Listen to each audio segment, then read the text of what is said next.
Muita gente estuda português, mas na hora de entender o brasileiro falando tem dificuldade. E no vídeo de hoje você vai ver por que o contexto cultural muda tudo. Preste atenção na análise desses dois vídeos. Um trecho da entrevista com Roberto Justus. Roberto Justus é um cara muito estudado, muito respeitado, muito culto. Já participou de um programa só para te dar esse contexto, né? E você vai ver que nós vimos a fala de uma cantora sertaneja, vimos a fala de uma influenciadora digital, então pessoas mais povão, podemos assim dizer, mais populares.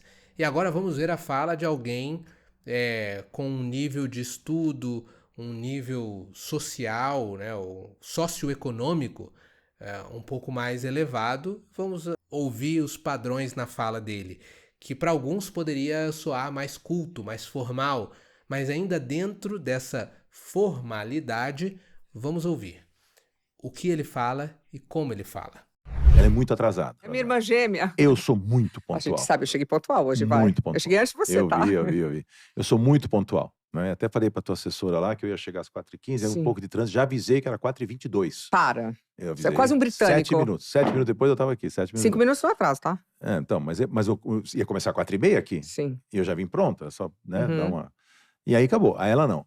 Se eu marcar com ela, eu preciso dar uma mentira de meia hora antes, entendeu? Porque assim, se eu falar, temos jantar às 8, ela vai ficar pronta às 8h30, entendeu? Sim. Vamos Aí você chegar às mente meia 9. hora. Isso é e aí tem desgaste, entendeu? Porque ela fica louca da vida que eu fico, quando eu fico, Paula, vamos! Meu, essa mulher, para de me chamar, eu sei que tem que ir, eu não tô pronta, não sei o quê. Essa é a hora pior, o maior desgaste é esse. Eu fico louco com os atrasos dela. Ah, Louco. mas mulher atrasa, né? Mas Mulher... por que É porque a vocês gente não atrasam? planeja. Você tá lá fazendo o cabelo e não deu certo, aí a maquiagem não sei o quê, aí a Não, e roupa... começa mais tarde se arrumar. Fica lá fazendo as coisas e tal, quando vai ver, já... Calcula melhor, pô, O vai se problema é que arrumar mais acontece cedo. Percebeu o tema geral desse vídeo também? Então, qual é o tema geral desse vídeo? Se você pudesse resumir em uma palavra, vamos ver se você acerta.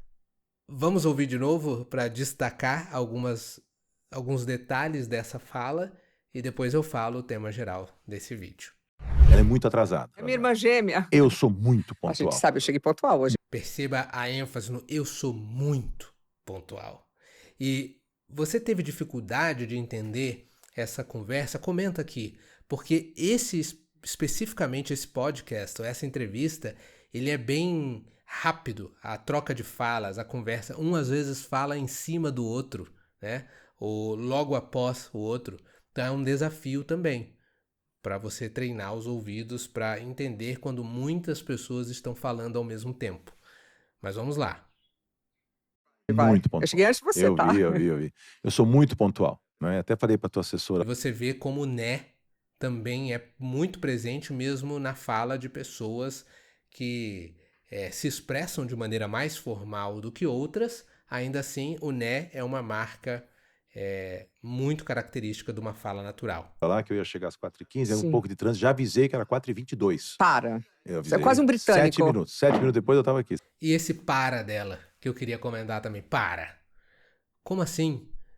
Para. É algo muito informal. Quando você não acredita no que a pessoa está te contando, ela diz para, mas não é para você parar de falar realmente. Olha só que coisa, que pegadinha aqui, né? Que detalhe cultural rico que a gente pega nessa entrevista. Ele fala, né, que eu atrasei 5 minutos e eu avisei que eu ia atrasar, e o atraso era um atraso referente ao horário que ele tinha dito que ia chegar. Não um atraso real para o horário de início do programa. E aí ela não acredita, ela diz para. É como se ela dissesse, esse para carrega a ideia de você para de mentir, como se fosse isso, né? Não acredito que isso é verdade.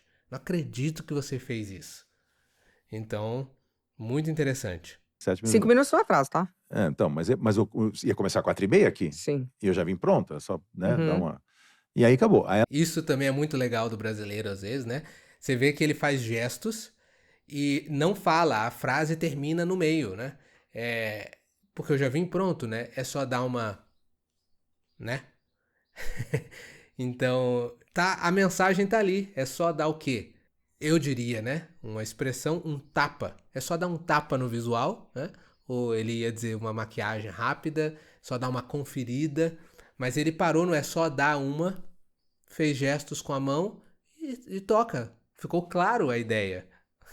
Muito interessante, né? Característica que você não vai encontrar num livro, mas vai encontrar aqui. Vamos lá. Ela não. Se eu marcar com ela, eu preciso dar uma mentira de meia hora antes, entendeu? Porque assim, se eu... E aqui era outra coisa que eu queria falar. Né? Você já aprendeu no final da fala que marca a fala com naturalidade, né? Não pode ser exagerado, mas outra entendeu no final, você viu? Essa confirmação, entendeu? Né? Entendeu? É uma confirmaçãozinha no final que mantém a pessoa te acompanhando na conversa. Você pode usar isso para soar mais natural ao falar português. E aí ele fala ali... Se eu marcar com ela, eu preciso dar uma mentira de meia hora antes, entendeu? Porque... Eu preciso dar uma mentira de meia hora antes, entendeu? Olha que interessante. Dar uma mentira é uma estrutura muito usada pelo brasileiro. Não o dar uma mentira, mas dar uma e um verbo qualquer, né? Parece que para suavizar a fala. E ao invés dele falar o que soaria muito pesado, eu preciso mentir, né, para ela. Mentir é algo um pouco feio, culturalmente falando, moralmente falando. Parece que eu falar, eu preciso dar uma mentira, dá uma suavizada. Eu preciso dar uma mentira de meia hora antes. Ou seja, esse de, lembra que eu falei antes? Aparecendo em lugares meio aleatórios novamente. Estrutura que não vai aparecer numa gramática, mas uma mentira, dar uma mentira de meia hora antes. Traduzindo, ele fala para ela, ele vai explicar aqui depois, mas ele fala 30 minutos antes o compromisso para contar com o atraso dela. Então, dar uma mentira, dar uma corrida. Muitas vezes essa estrutura, para suavizar algo e para deixar bem leve, bem informal, também vem junto com o diminutivo. Por exemplo, eu poderia dizer, dei uma corridinha hoje. Você não vai dizer eu corri, se você não quer, se você quer suavizar, minimizar, né? Ao invés de dizer eu corri hoje, corri 10 quilômetros hoje, corri 5 quilômetros hoje, você vai dizer dei uma corridinha hoje. Dei um pulo é uma estrutura muito comum para suavizar algo. E aí o de meia hora antes, né? Fala, temos jantar às 8, ela vai ficar pronta às 8h30, entendeu? Sim, Vamos aí você chegar às mente meia 9. hora.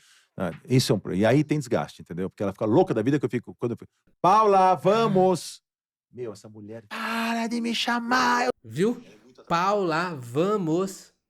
Meu, essa mulher... Meu, gíria de paulista. Gíria de paulista.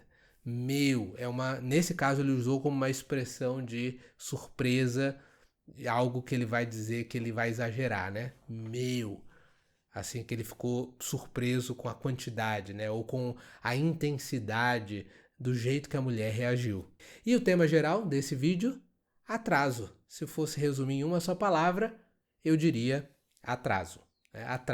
Atrasos e o desgaste que isso gera no relacionamento do Roberto Justus. Agora vamos para o grande finale, a melhor entrevista de Zeca Pagodinho de todos os tempos.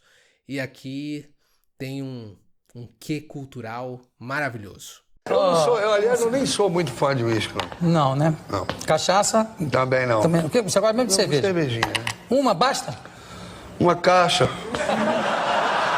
Qual foi a pior coisa, a coisa que você mais odiava e que você teve que fazer? Trabalhar.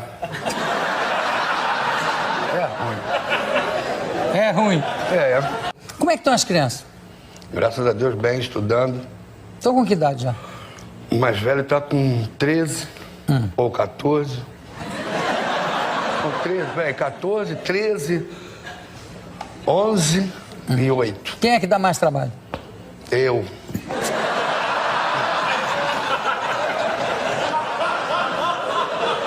Sinceridade brasileira, top aqui nessa entrevista. Espero que você tenha entendido bem. Não vou perguntar qual foi o tema dessa entrevista, porque ele faz várias perguntas. Eu diria que é uma comédia essa entrevista. O tema seria comédia para mim. E aqui o ouro tá em duas coisas culturais aqui bem interessantes. Vamos ouvir de novo? Aliás, eu nem sou muito fã de uísque, não. Não, né? Dupla negação, que no português é normal. Aliás, eu nem sou muito fã de whisky, não. Eu nem sou, não. Nem e não, dupla negação, eu nem sou, não. Eu nem sou, se você ver a frase toda, tem 3 negações aí. Não, eu nem sou muito fã de whisky, não. Então, algo muito comum também na cultura e na fala brasileira. Negar várias vezes não significa afirmar. É só para reforçar a negação. Cachaça? Também não. Também. O quê? Você gosta mesmo de cerveja? Cervejinha, né? Uma, basta? Gosta mesmo do quê? É de cerveja. E ele diz cervejinha. Aí outra característica cultural, a mania do brasileiro, o hábito brasileiro de colocar as coisas no diminutivo. Dar um tom carinhoso, né? Um tom leve para a fala. Então, gosta mesmo é de cerveja. Uma marcação forte. Aí o Zeca dá aquela suavizada. Cervejinha. Né? Tom carinhoso, amigável. Mas muito cuidado, tem uma coisa específica que você não pode colocar no diminutivo pensando que vai dar um tom amigável, carinhoso e leve, não, que pode mudar completamente o significado da palavra. Se você sabe que coisa é essa, coloca aqui nos comentários.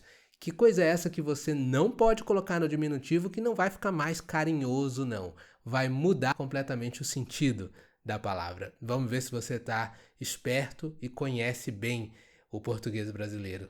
Escreve nos comentários aqui. Vamos continuar então. Cervejinha, deu aquela suavizada. Em geral você pode. Aí o Jô pergunta, uma basta? Basta significa é o suficiente? Chega? Uma basta? Uma chega? Uma é o suficiente? Uma caixa. E o Zeca responde, uma caixa. Qual foi a pior coisa, a coisa que você mais odiava e que você teve que fazer? Qual foi a pior coisa, a coisa que você mais odiava que você teve que fazer? Muito interessante a pergunta e a resposta é sensacional. Trabalhar. É ruim. É. Como é que estão as crianças? Outra contração aqui para comentar como é que estão. Como é que estão as crianças? Não. Como é que estão? Como é que estão as crianças? Como é que estão? Se você quiser soar natural, pode ir internalizando, repetindo essas estruturas, essas conexões. Ao invés de estão, tão. Como é que estão as crianças? Graças a Deus, bem, estudando. Estão com que idade já? O mais velho tá com 13 ou 14. Com 13, 14, 13, 11 e 8. Quem é que dá mais trabalho? Eu. E ele pergunta sobre os filhos, a idade, quem é que dá mais trabalho, e a resposta sincera e honesta do Zeca Pagodinho, na lata, eu. Na lata, uma expressão para dizer uma resposta direta, uma resposta muito rápida e muito inteligente. Eu. Quando você dá uma resposta muito rápida e certeira, você pode dizer que você respondeu na lata. Se tem uma coisa que você precisa levar, precisa guardar, que é importante de tudo isso que a gente analisou aqui, é que o português real, ele vai além de entender palavras. Não é entender o significado de todas as palavras.